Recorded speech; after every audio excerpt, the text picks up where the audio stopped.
Hello everyone, welcome to RTS online classes. आज हमारा video class 10th का chemistry का होगा। जहां तक मैंने पिछले वीडियो में केमिकल रिएक्टिविटी सीरीज के बारे में बता दिया था, जिसमें हम लोगों ने रिएक्शन विद एसिड्स हमने पढ़ा था।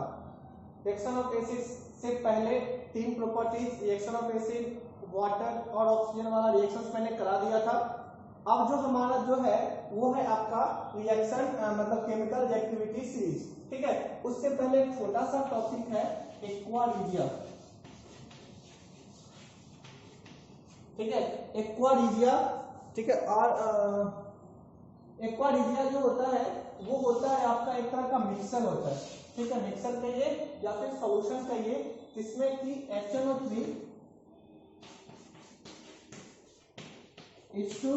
HCl ये जो आपका होता है 1:3 के रेशियो में होता है, याद रखिएगा। इसीलिए objective question, very important question, कि what is the ratio of HNO3 and HCl in aqua regia. तो याद रखिएगा वो रेशियो क्या होता है, 1:3 का रेशियो होता है आपका HNO3 और HCl का। ये जो मिक्सचर होता है this is used for the dissolving metals. क्या होता है, ये जो सॉल्यूशन होता है ये आपके किसी भी मेटल को डिसॉल्व करने के लिए, हम इसका डिसॉल्व करने के लिए यानी कि उसे मतलब आपको डिसॉल्व करने के लिए, मिक्स करने के लिए हम यूज करते हैं, ठीक है। क्योंकि किसी भी मेटल्स को, यहाँ तक कि गोल्ड और प्लेटिनम को भी ये क्या कर देता है, डिसॉल्व कर देता है, ठीक है। ये याद रखिएगा। तो ये छोटा सा टॉपिक है एक्वा रिजिया, ठीक है, जो कि HNO3 HCl का सॉल्यूशन और मिक्सचर होता है, जो कि यूज किया जाता है डिसॉल्विंग मेटल्स। अब जो हमारा नेक्स्ट टॉपिक है वो है, एक क्वेश्चन आपको दिया हुआ है कि ये क्वेश्चंस मैं एक काम करता हूँ, पहले केमिकल एक्टिविटी सीरीज पढ़ते हैं, फिर हम इस क्वेश्चन को डिस्कस करेंगे। क्वेश्चन ये था कि why which of the reactive between sodium and copper, sodium और कॉपर में कौन ज्यादा रिएक्टिव है और क्यों। इसका आंसर आपको मिल जाएगा अभी थोड़ी देर में। तो हम शुरू करते हैं केमिकल रिएक्टिविटी सीरीज। क्या होता है केमिकल रिएक्टिविटी सीरीज, तो देखिए यहाँ पे साफ साफ दिख रहा है रिएक्टिविटी, मतलब कहने का ये हुआ कि chemical reactivity series is a series of metal in which metal are arranged in their decreasing order of their reactivity। मतलब कि केमिकल रिएक्टिविटी सीरीज एक सीरीज है जिसमें कि हम मेटल के रिएक्टिविटी को डिक्रीजिंग ऑर्डर में रखते हैं। तो हम इसका ऑर्डर लिखते हैं, पोटेशियम, सोडियम, फिर आपका हो जाएगा potassium, sodium, calcium, magnesium, aluminium, iron, zinc, iron, तीन लेड, ठीक है। जिंक, आयरन, तीन लेड, फिर हाइड्रोजन। हाँ, फिर हाइड्रोजन के नीचे अगर मैं यहाँ लिखूं तो आपने hydrogen, copper, gold, copper, mercury, silver, gold, copper, mercury, silver, gold, ठीक है। This is the chemical reactivity series in decreasing order. क्या है ये, डिक्रीजिंग ऑर्डर में केमिकल रिएक्टिविटी सीरीज आपको ये दे रखा है, ठीक है।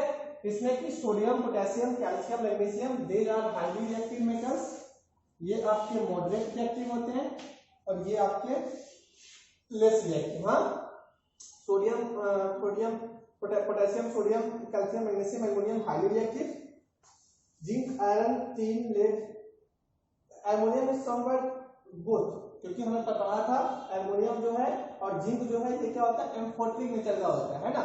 तो इसलिए हम ज्यादातर इसी चार को पढ़ते हैं रिएक्टिव में। ये आपका लेस मॉडरेट रिएक्टिव, ये आपका लेस रिएक्टिव। तो इसको आप लोग याद रखोगे और इसे आप ध्यान रखोगे। बहुत ही इंपॉर्टेंट है कि कौन मेटल किसको डिस्प्लेस कर सकता है, कौन मेटल कितना ज्यादा रिएक्टिव है, depending upon there chemical reactivity series. तो हमारे पास एक क्वेश्चन है कि सोडियम और कॉपर हमारे पास दो मेटल हैं, इसमें से कौन ज्यादा रिएक्टिव है और क्यों। तो अब जो हमारा है कि सोडियम और कॉपर में जो सोडियम है वो देखिए ऊपर है और कॉपर जो है वो नीचे है। इसका मतलब ये हुआ कि sodium is more reactive than copper. Okay, why? Question is why, कि ऐसा क्यों है कि सोडियम जो है वो ज्यादा रिएक्टिव है कॉपर से, क्यों है? तो इसके लिए हम दो केमिकल रिएक्शंस का यूज करते हैं। पहला कि जब हम सोडियम को रिएक्शन कराते हैं कोल्ड वाटर के साथ तो ये विगरसली रिएक्शन होता है, बहुत फास्ट रैपिड रिएक्शन होता है to the formation of sodium hydroxide and hydrogen gas, but the reaction of copper with water does not take place. Okay, next जो आपका है वो है आपका सोडियम का रिएक्शन एसिड के साथ। ये भी रिएक्शन बहुत रैपिडली होता है और यहाँ पे भी क्या होता है, NaCl और क्या फॉर्म होता है, हाइड्रोजन गैस फॉर्म होता है। बट आपको पता है copper does not react directly with acid because it form, मतलब कॉपर जो एसिड जो है वो कॉपर को कोरोड कर देता है, यहाँ पे कोरोजन हो जाता है, रिएक्शन नहीं होता। ठीक है, तो ये आपको ध्यान रखना है कि ये दोनों रिएक्शन समिट देंगे और हम क्लासिफाई कर देंगे कि sodium is more reactive than copper. और आप लोग केमिकल एक्टिविटी सीरीज समझ गए हो। तो इसके बाद का जो क्वेश्चन है वो आपका ये है कि why some metal are more reactive and why some metal are less reactive. मैंने ये कहा आपसे कि केमिकल एक्टिविटी सीरीज में हम मेटल को अरेंज करते हैं डिपेंडिंग अपॉन देयर रिएक्टिविटी। तो why some metal are more reactive and why some metal are less reactive, तो इसका आंसर होगा metal which loses its electron. क्योंकि मैंने बताया था कि मेटल क्या होता है, metal are those substance which form positive charge by losing its electron. कि कोई भी मेटल अपना अगर इलेक्ट्रॉन लूज करता है टू फॉर्म पॉजिटिव चार्ज, वो मेटल है। तो मेरा ये कहने का मतलब है कि कोई भी मेटल अगर जितनी आसानी से इलेक्ट्रॉन लूज करेगा टू फॉर्म पॉजिटिव चार्ज, ठीक है, जितना आसानी से इलेक्ट्रॉन लूज करेगा टू फॉर्म पॉजिटिव चार्ज, उसे हम क्या कहेंगे, उसे हम कहेंगे हाईली रिएक्टिव। जैसे सपोज कीजिए हमारे पास सोडियम है, हमारे पास मैग्नीशियम है। ओके, सोडियम का अगर हम देखें तो हमारे पास 281, ये हमारी है electronic configuration according to Bohr's model. हाँ, तो सोडियम की कॉन्फ़िगरेशन 281 और मैग्नीशियम की कॉन्फ़िगरेशन 282।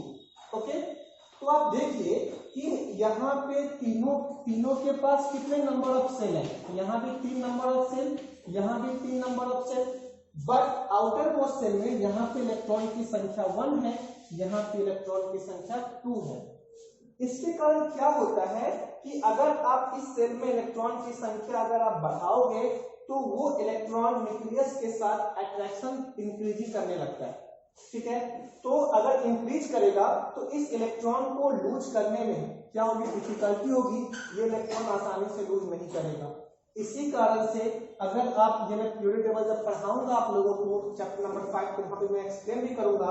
अभी के लिए ध्यान रखिए कि अगर जितनी इलेक्ट्रॉन की कम संख्या होगी और सेल कांस्टेंट होगा, नंबर ऑफ सेल कांस्टेंट होगा और इलेक्ट्रॉन की संख्या जिसकी कम होगी वो आसानी से ज्यादा नंबर ऑफ चार्ज फॉर्म, मतलब उतना आसानी से वो पॉजिटिव चार्ज फॉर्म करेगा। मतलब अगर हम इलेक्ट्रॉन रिलीजिंग की बात करें तो इसकी एनर्जी कम होगी, इसकी एनर्जी ज्यादा होगी, क्योंकि इसे हमें ज्यादा अमाउंट ऑफ एनर्जी देना होगा इस इलेक्ट्रॉन को लूज करने के लिए और यहाँ पे हमें कम एनर्जी देनी होगी। ओके, तो इस चीज का आपको ध्यान रखना है। नेक्स्ट वन हमारा हो गया सोडियम और मैग्नीशियम के बारे में हो गया। इसी तरीके से आप हर किसी का पढ़ सकते हो। तो क्वेश्चन है कि why some metal are more reactive and other are less reactive. तो because metals, when metals react they form positive charge and the formation of positive charge is, जितना ज्यादा फास्ट उतना ज्यादा आपका कंपाउंड जो होगा या सॉरी उतना ज्यादा मेटल जो होगा वो क्या होगा, रिएक्टिव इन नेचर का होगा। ओके, तो ये था। उसके बाद है मेटल्स which are react, मतलब metals which are more reactive than hydrogen। तो कौन कौन है, sodium, potassium, calcium, magnesium, aluminium, zinc, iron, tin, lead. These metals are reactive than hydrogen। ठीक है, ये जो टिन और लीड है ना, ये समवट क्या हो जाता है, बहुत ही मतलब लेस रिएक्टिव हो जाता है डिपेंडिंग अपॉन कि यहाँ पे कुछ फैक्टर्स आ जाते हैं, जो फैक्टर्स अभी आप लोग को नहीं पढ़ने, जहाँ पे हम इस दोनों के लिए पढ़ते हैं इनर्ट इफेक्ट, ठीक है, ये आप लोग को नहीं पढ़ना है, ये हायर स्टडी के लिए है। तो इसके कारण क्या हो जाता है, इसकी रिएक्टिविटी समवट जो है ना, उसके पास जो आप क्या कहते हैं कि अनायंस जो प्रेजेंट होंगे उस पर डिपेंडेंट हो जाता है। तो इसी कारण से हम बस यहाँ तक आयरन जिंक आयरन तक हम लोग देखते हैं। ये भी आप रख सकते हो, बट ज्यादा इसकी रिएक्शन उतनी अच्छे से नहीं हो पाती। तो हम सिर्फ इन कुछ मेटल्स को पढ़ेंगे, sodium, potassium, calcium, magnesium, ammonium, zinc, iron, tin, lead. ये सब क्या है, these metals are reactive, more reactive than hydrogen. Okay, तो ये था आपका metals which are reactive than hydrogen. इसके बाद है metals which are less reactive than hydrogen. तो कौन कौन हो जाएंगे, कॉपर, मरकरी, गोल्ड, सिल्वर और प्लेटिनम। ओके, ये सब क्या है, लेस रिएक्टिव देन हाइड्रोजन है। ओके, तो ये आपको ध्यान रखना है कि कौन से मेटल ज्यादा रिएक्टिव होंगे, कौन से मेटल कम रिएक्टिव होंगे। अब जो हमारा नेक्स्ट टॉपिक है वो है केमिकल प्रॉपर्टीज। हम लोगों ने 3 देख लिया था। अब जो हमारा चौथा केमिकल प्रॉपर्टीज है वो है आपका कि सॉल्ट सॉल्यूशन ए का सॉल्ट सॉल्यूशन बी के साथ, है ना। मतलब सपोज कीजिए किसी भी मेटल का सॉल्ट सॉल्यूशन के साथ, ये रिएक्शन मैंने चैप्टर 1 में पढ़ाया था। इस टाइप के रिएक्शन को हम लोग क्या कहते हैं, displacement reaction.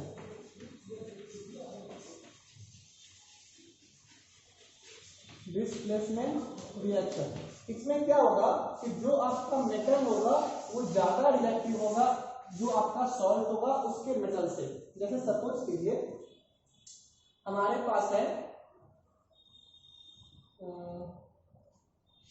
Copper plus silver nitrate, ठीक है।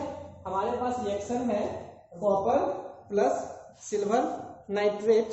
तो यहाँ पे क्या होता है, copper nitrate plus silver is form, क्या फॉर्म हो जाता है, कॉपर नाइट्रेट और सिल्वर जो है वो आपका फॉर्म हो जाता है। ओके, ये आपको ध्यान रखना है। तो यहाँ पे देखिए जो आपका कॉपर था वो क्या था, सिल्वर से ज्यादा रिएक्टिव था, इसी कारण से कॉपर जो है वो सिल्वर को डिस्प्लेस करके कॉपर नाइट्रेट और सिल्वर बन गया।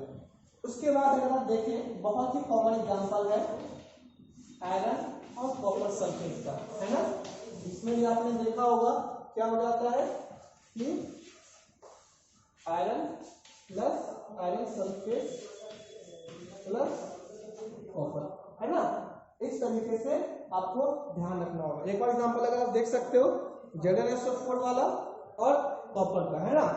कॉपर मतलब Zn plus copper sulphate will give ZnSO4 plus copper. These all reactions are the metals which are reacted with the salt are more reactive the metals which are present in the salt. मतलब जो आपका metal है वो ज्यादा reactive है तब उस metal के जो सॉल्ट के साथ प्रेजेंट है। इसीलिए ये मेटल जब आयंस इसमें डिसोसिएट करता है तो ये जो आपका जो चार्ज या इसका फॉर्म किया है ये क्या करता है, ये इलेक्ट्रॉन गेन कर लेता है और ये इलेक्ट्रॉन लूज करता है। और ये इलेक्ट्रॉन जो आपका लूज करेगा तो ये जो आपका इलेक्ट्रॉन देगा ये इलेक्ट्रॉन ये मेटल ले लेता है और लेने के बाद ये इलेक्ट्रॉन गेन कर लेता है, मतलब रिड्यूस हो जाता है और इसकी जो आपकी ऑक्सीडेशन स्टेट होती है वो क्या हो जाती है, जीरो हो जाती है। मतलब कहने का ये हुआ कि पहले इसके पास प्लस चार्ज था, अब ये जीरो हो गया है। क्यों?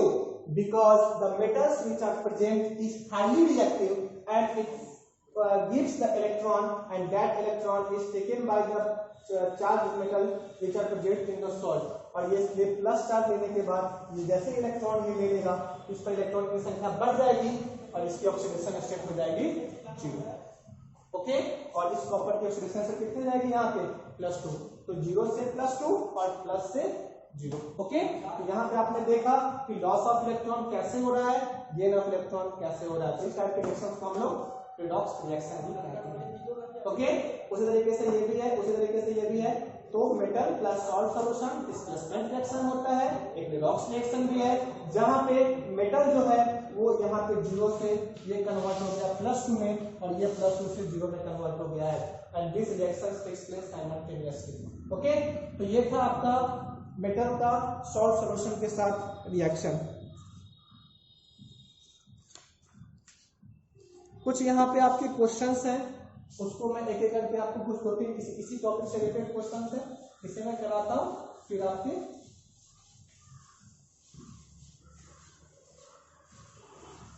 तो होप आपको जो भी पीरियड मैं बता रहा हूँ आपको समझ में आ रहा होगा। अगर किसी भी तरीके की दिक्कत होगी तो जरूर आप डिस्कस करोगे। ओके, तो मैं कुछ क्वेश्चंस कराता हूँ, इसके बाद हमारा केमिकल प्रॉपर्टीज फिनिश्ड हो जाएगा। तो हमारे पास कुछ क्वेश्चंस हैं, इसको हम करते हैं। ये क्वेश्चन हमारे पास ये है कि आपको कह रहा है कि बताना है कि इन चारों में से कौन कौन सा डिस्प्लेसमेंट रिएक्शन देगा और कौन कौन सा नहीं देगा। तो एक काम करते हैं, हम देखते हैं जो मेटल्स है हमारा, वो मेटल्स कितना रिएक्टिव है कि नहीं है, जो कंपाउंड के साथ दिया हुआ है वो। तो देखिए कॉपर और मैग्नीशियम, इस दोनों में ये कम रिएक्टिव है, ये ज्यादा रिएक्टिव है, तो रिएक्शन नहीं होगा। यहाँ पे देखिए अल्मोनियम मैग्नीशियम, यहाँ पे भी अल्मोनियम क्या है, कम रिएक्टिव है मैग्नीशियम से, फिर रिएक्शन नहीं होगा। यहाँ देखिए AgFeSO4, तो यहाँ Ag जो है वो कम रिएक्टिव है इससे, तो ये रिएक्शन भी नहीं होगा। यहाँ पे देखिए AgNO3 और Cu मोर रिएक्टिव है Ag से, तो ये रिएक्शन होगा। तो इस तरीके से क्वेश्चन आपको पता होना चाहिए कि कौन रिएक्शन डिस्प्लेसमेंट देगा और कौन रिएक्शन डिस्प्लेसमेंट नहीं देगा। अब हमारा ये क्वेश्चन देखिए, इस तरह क्वेश्चन का मतलब होता है ये हमारे कंपाउंड्स हैं और ये हमारे मेटल है, तो ये मेटल अगर इस कंपाउंड से रिएक्शन करेगा तो उसे डिस्प्लेस करेगा कि नहीं करेगा, यही बताना है।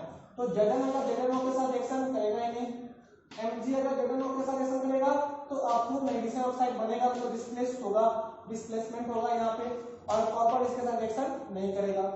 उसी तरह मैग्नीशियम के साथ जिंक अगर मैग्नीशियम के साथ रिएक्शन करेगा तो नहीं होगा, और जिंक मैग्नीशियम रिएक्शन के साथ भी नहीं होगा, और कॉपर मैग्नीशियम के साथ भी नहीं होगा।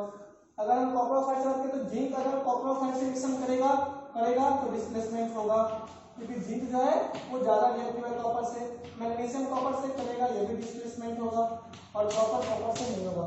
तो इसका मतलब ये हुआ कि आपको ये पता होना चाहिए कि कौन सा मेटल कितना ज्यादा रिएक्टिव है और वो उसे डिस्प्लेस करेगा कि नहीं करेगा। 2 क्वेश्चन हो गए। थर्ड क्वेश्चन हमारा ये है, इसमें कह रहा है कि आपको बताना है कि इसमें से कौन मतलब मेटल सबसे ज्यादा रिएक्टिव है, कौन मेटल किसको डिस्प्लेस कर रहा है, और इसकी जो रिएक्टिविटी डिक्रीजिंग रिएक्टिविटी आपको बतानी है इस ABCD मेटल के। तो सबसे पहले हम काम करते हैं, ये चारों कंपाउंड है इसकी रिएक्टिविटी से हम देख लेते हैं। तो FeCu Zn और Ag में अगर हम तुलना करें तो Zn जो है वो सबसे ज्यादा रिएक्टिव होता है, ठीक है। उसके बाद Zn के बाद क्या आता है, Fe आता है, Fe के बाद क्या आता है, Cu आता है, और Cu के बाद क्या आता है, Ag आता है। तो अब हम क्या करते हैं कि हम ना इसी को हम लोग कंपेरिजन करने की कोशिश करते हैं कि कौन किसे डिस्प्लेस किया होगा। तो इसका मतलब ये हुआ कि जो हमारा Zn है, मतलब देखिए आपको ये मैंने ऐसा क्यों किया, इसके करने के पीछे ये उद्देश्य है कि हमें ये कंपाउंड मालूम चल गया कि इस कंपाउंड में रिएक्टिविटी सीरीज क्या है, तो हमने इस कंपाउंड के मेटल की रिएक्टिविटी लिखी। इसका मतलब इस कंपाउंड को वही मेटल डिस्प्लेस कर सकता है जो इससे ज्यादा रिएक्टिव होगा, इस कंपाउंड को वही मेटल डिस्प्लेस कर सकता है जो इससे ज्यादा रिएक्टिव होगा, उसी तरीके से इसका, उसी तरीके से इसका।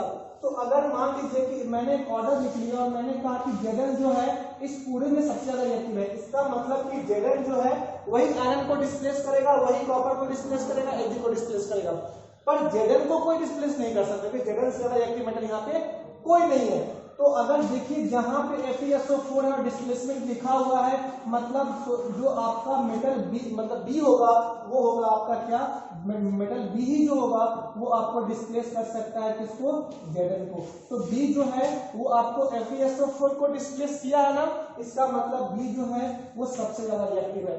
उसके बाद देखिए आपको कह रहा है उसका कॉपर सल्फेट, मतलब कॉपर सल्फेट को डिस्प्लेस कर रहा है, तो कॉपर सल्फेट को कौन डिस्प्लेस कर रहा है, A कर रहा है। इसका मतलब मेटल A जो है आपका वो आपका क्या कहते हैं, कॉपर सल्फेट से ज्यादा रिएक्टिव मेटल क्या है, A है, तो A लिख देता हूं।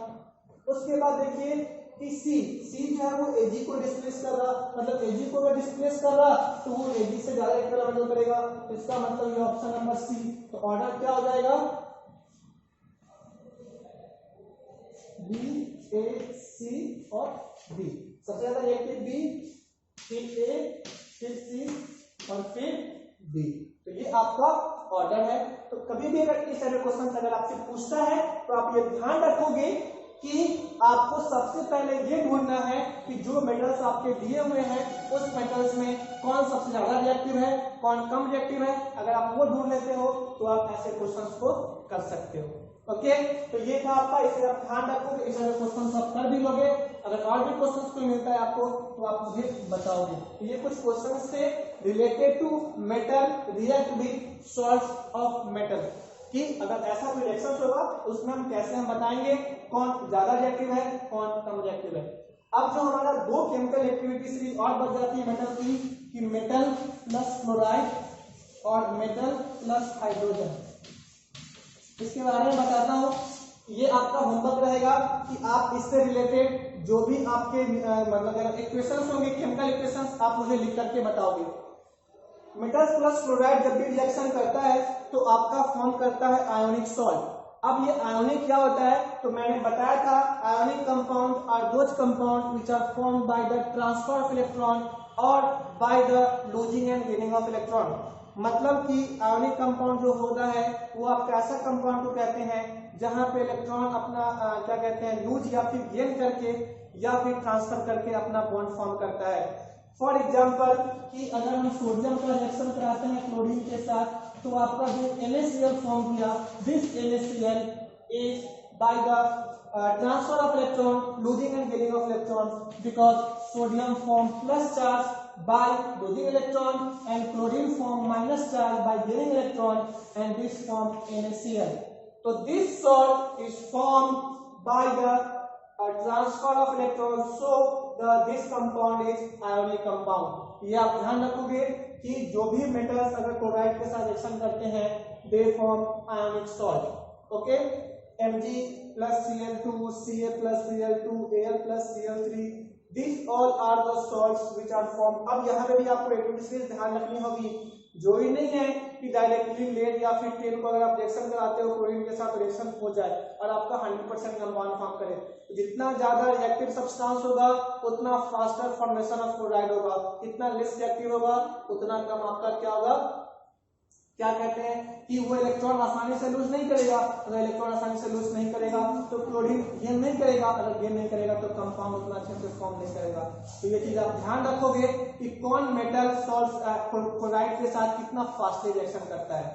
इसी के बेस पे आपका जो नेक्स्ट है मेटल प्लस हाइड्रोजन जो कि फॉर्म करता है मेटल हाइड्राइड। यहाँ भी यही बात आती है कि formation of hydride is very difficult because hydrogen form positive charge. Okay, hydrogen जो है वो इलेक्ट्रॉन लूज करके पॉजिटिव चार्ज फॉर्म करता है, पर during the formation of metal hydride hydrogen form negative charge and then negative charge is very forcefully done by the metal by its losing electron. कि metals अपना electron अगर आसानी से loose कर देता है तो लूज करने के बाद तो जितना फास्ट इलेक्ट्रॉन लूज करेगा तो हाइड्रोजन के पास मजबूरी हो जाती है कि वो इलेक्ट्रॉन को गेन करे।